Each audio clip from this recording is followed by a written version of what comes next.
year of the return, and we are in Ghana. We finally made it. Long trip, exhausting trip, but we are here, and I am walking through the very busy Makola market. This place is beyond any other market I've ever visited in my life. So I'll take you to the beautiful chaos inside the Makola market a bit later, but for now, let's go sightseeing.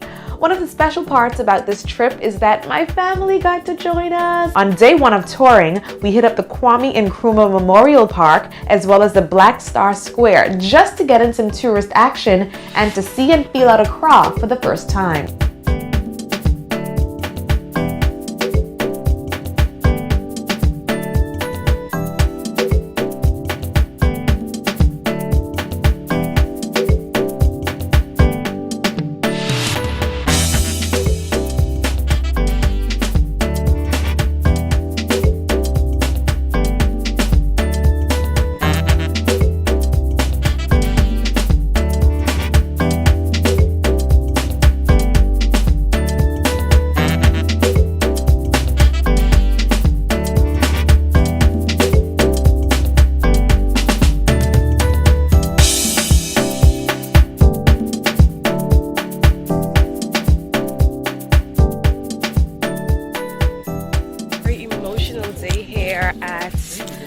Of the last bath, and Kwame was telling me that this is where our ancestors came to get washed up and cleansed up before they were taken to the Elmina castle. Yes. So this is the last bath. This is the last bath and the middle of the journey. So before, from Salaga slave market, they had to walk for over 300 miles to get to Asemanso. They got here in Asemanso filthy, hungry and tired. Here in Asemanso, before they could get here also, the ladies, our mothers, in chains and shackles, but were still crying for their brothers and sisters. Because of that, they gave them a treatment called the stone treatment. They put stones in their mouth and then tie it around their neck.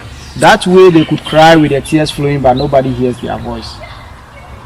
Here in Asemanso, they were sorted out according to age and sex. To determine their age, they had to force their mouth open with a device, count their teeth in there. The number of teeth you have determine your age group. After they were fed, the feeding did not happen because of the hunger. They were fed because they knew very well. After feeding them for a couple of days, they will put on weight. And once market starts, their prices will increase. That was their main idea behind feeding them. After that, they were nicely shaved and taken to the river to take their bath. Whilst they moved some of them to the river, they were attached a cannonball to their chain to serve as an anchor to hold them in the river. Whilst they were in there taking their bath, this bamboo, the slavers will cut the bamboo, spread the trunk open, the trunk of the bamboo open, for it to look more fluffy like a brush. But this is a bamboo. Once you spread it open, it turns very sharp. And they were using it to scrub them in the river. Because of that, they took off most of their skins, bruises all over their body. After, they will be lined up here for them to dry up.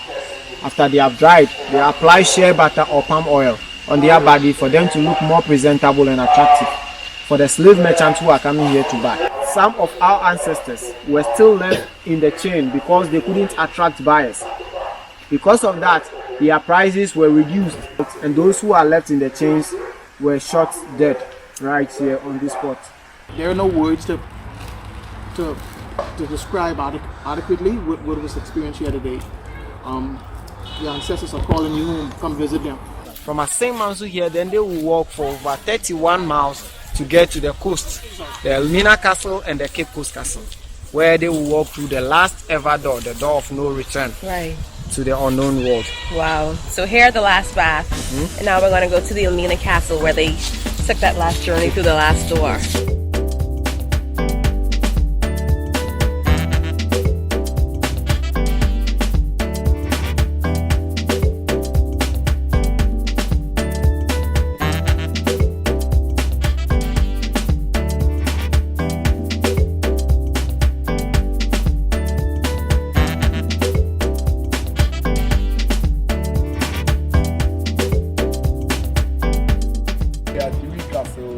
dotted along the coast of Ghana.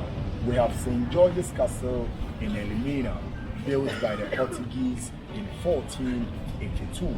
We also have the Christianborg Castle in Accra, built by the Danes in 1661. And then finally, we have Cape Coast Castle, built by the British in 1665. Cape Coast Castle, where we are at the moment, that is the smallest among the three.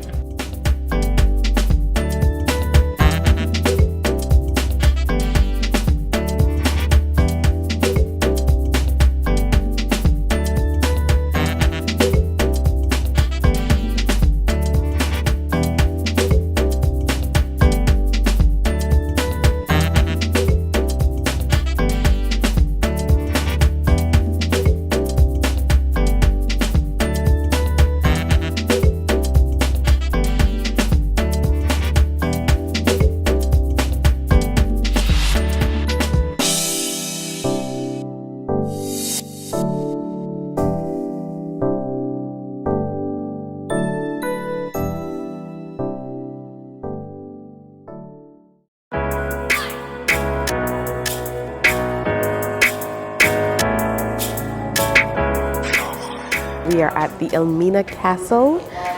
This is the biggest castle involved in the transatlantic slave trade. And so we're learning about what happened, how the tears, the blood, the sweat of our ancestors literally made the floors that we're walking on. And it's just been a very emotional day, from Asinmanzu to Cape Coast Castle and now here at Elmina Castle. I have no words. Literally, I have no words. You literally just have to come feel it and experience it for yourself, because there's no way to describe the feeling. There's no way to describe the stories. There's no way to describe sometimes even the anger you feel inside just by hearing what happened 400 plus years ago. So just walking through it all and taking it all in one story at a time.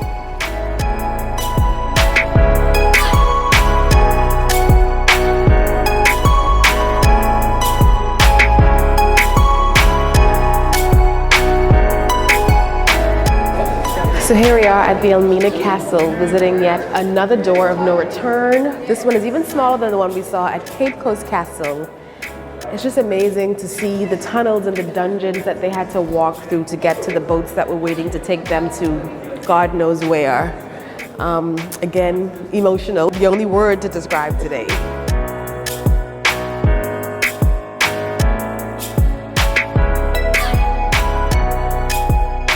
So I love that we always find time to do tours and sightseeings on our trips, but this one is otherworldly. It's different. It literally is a call back home. Like, I feel so connected, so reconnected, and so much more educated on exactly, what our ancestors went through.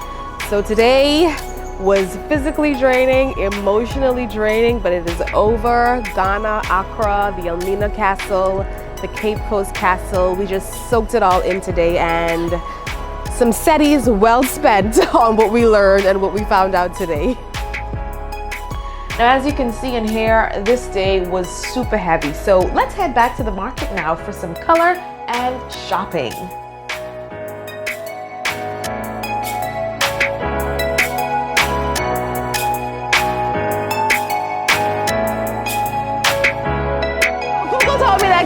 Ghanaians are some of the most peaceful people on earth, and yes, we have met some amazing people, but they are very aggressive, but they are hustlers. They are people who go after what they want. They're like people after my own heart, right? So if you come here, just be prepared to talk your way out of some situations, haggle your way out of some situations, and just say no sometimes.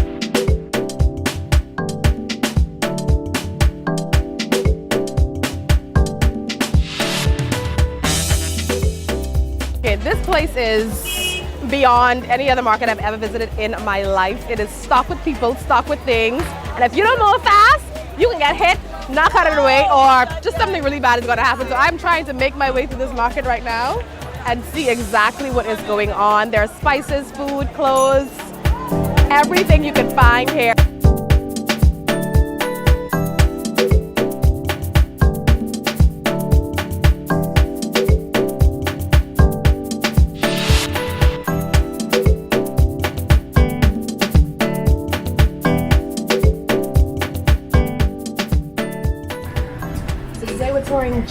Jamestown, historic Jamestown here in Accra, Ghana, and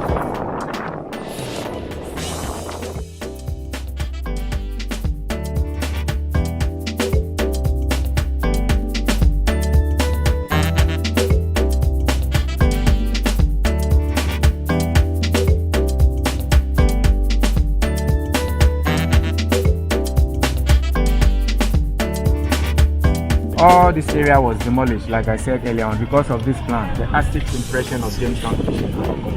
So houses were demolished. The Chinese is having the project, so houses were demolished here and lived there outside. You're only allowing that to happen now. It has not happened. 9 months now. So people are here, they live on the shades like this. so they're trying to force you out. The houses now.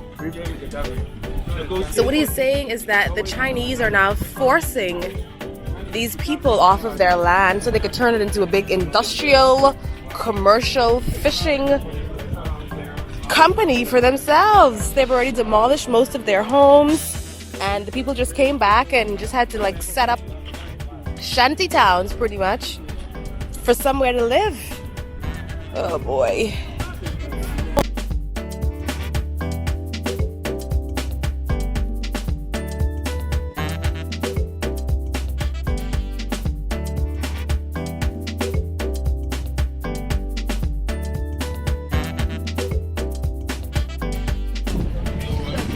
I travel a lot and come back with such amazing, colorful stories, but coming out of Ghana, so much history, so much sadness still today that we're experiencing, and it's just hard to take it all in one go, you know?